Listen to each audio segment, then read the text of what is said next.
Hey, what's going on, everybody? You've heard the old saying, somebody's trash is another person's treasure. Well, today I'm going to tell you how those treasures can actually lead into millions of dollars. Hey, everybody, it's Elizabeth Marasco with Brady Events and Marketing. It's time to beam with your company and start looking at things in a new way, find new opportunities to help your business grow, whether through marketing, events, or strategy. And today I want to talk to you about this trend that has evolved and continues to grow in new ways. And it comes down to taking things that some people find as junk and putting it on the market in a new way. I mean, we saw it growing up way back when our parents would have garage sales and people would come in and start buying up one little bit of a nickel at a time of little goodies. And then eventually, the internet came and we hit the big boom with eBay, and it really started changing the way that we think of finding items. I remember one of the first commercials that they had out was the guy that sold or bought a lamp on eBay, and he was thrilled because it was going to match his other lamp, but it turned out that he had bought the lamp that his wife had sold. So I always thought that was a little bit funny, but and over the past couple of years, we've seen this evolve and change into other things, including like Amazon with books and being able to recycle books. And it's great because we're preventing waste going into landfills, but at the same time, we're able to create a market that has viable products that people still need at a significantly reduced price.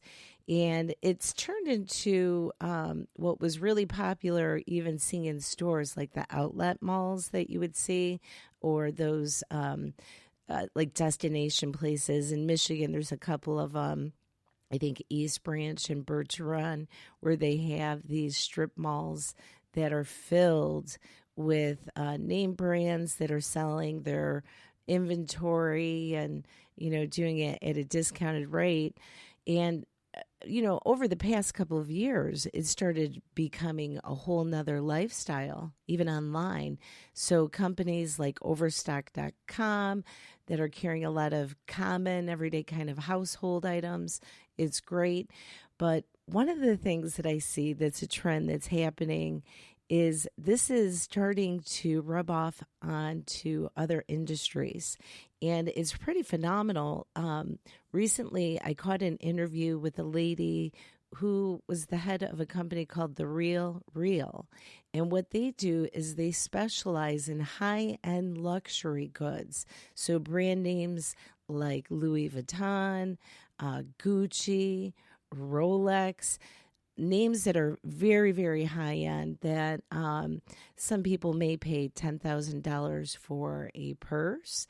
And on this particular website, you might be able to find that Louis Vuitton purse for $1,000. And the cool thing about it, these are brand new items. I know, pretty crazy, huh? So one of the things that I had found out is on average, there's one truckload, semi-truckload, every second that is dumped that is filled with unused goods. So the lady behind this RealReal ended up going and finding more on those luxury end items to bring it to market.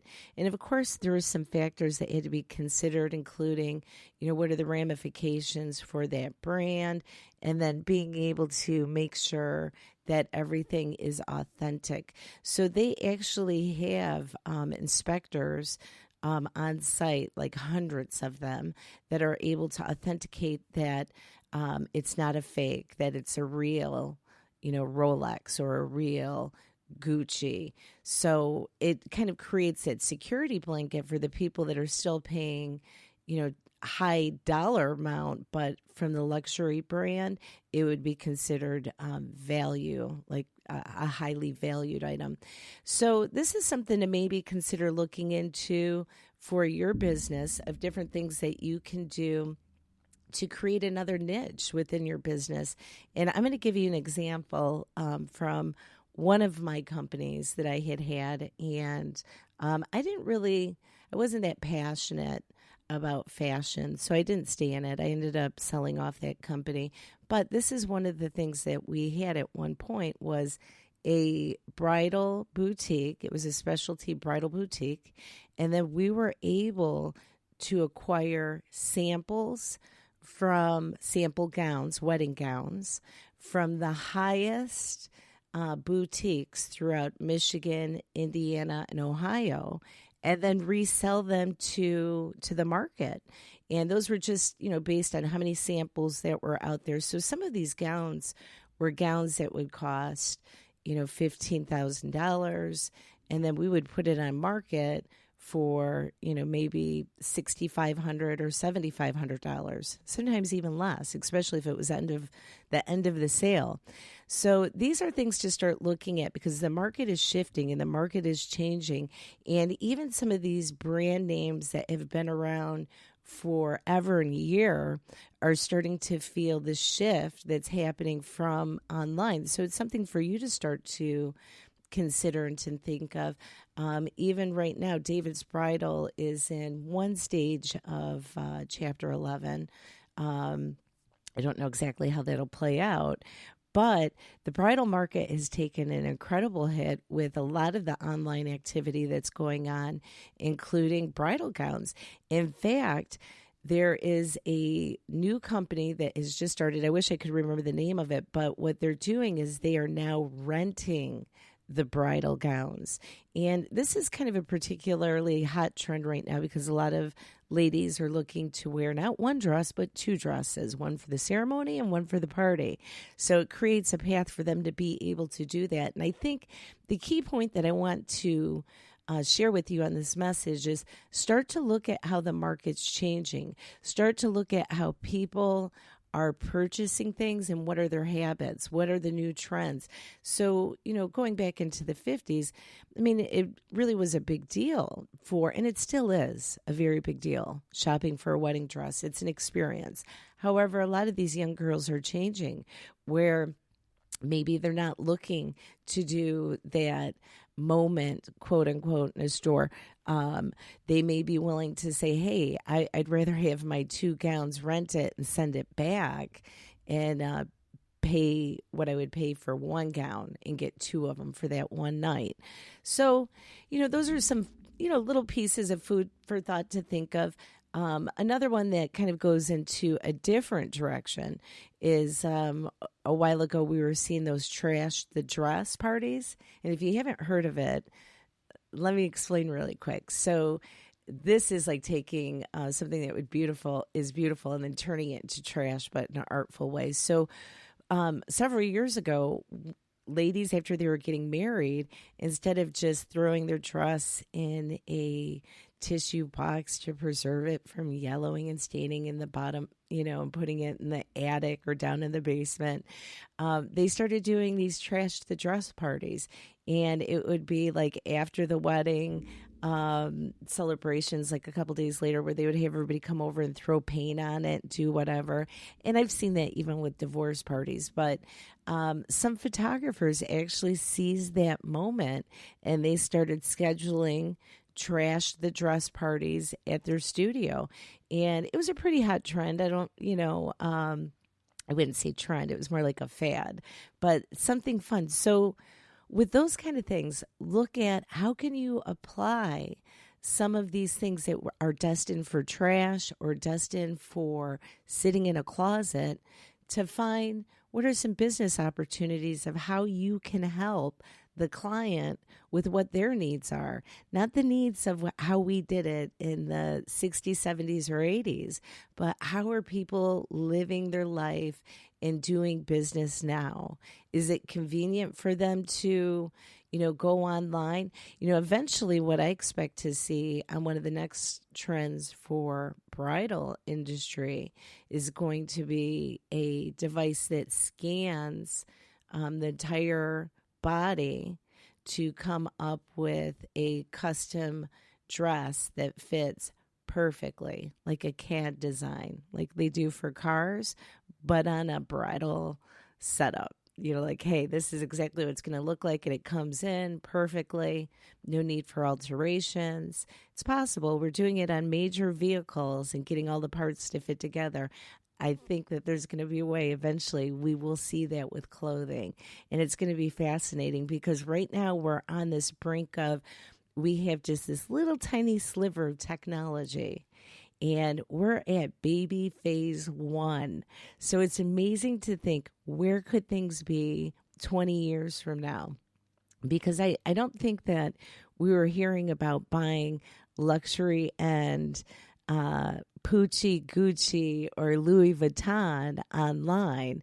You might have been hearing about buying it around a street corner in downtown New York in an alley that was a fake knockoff.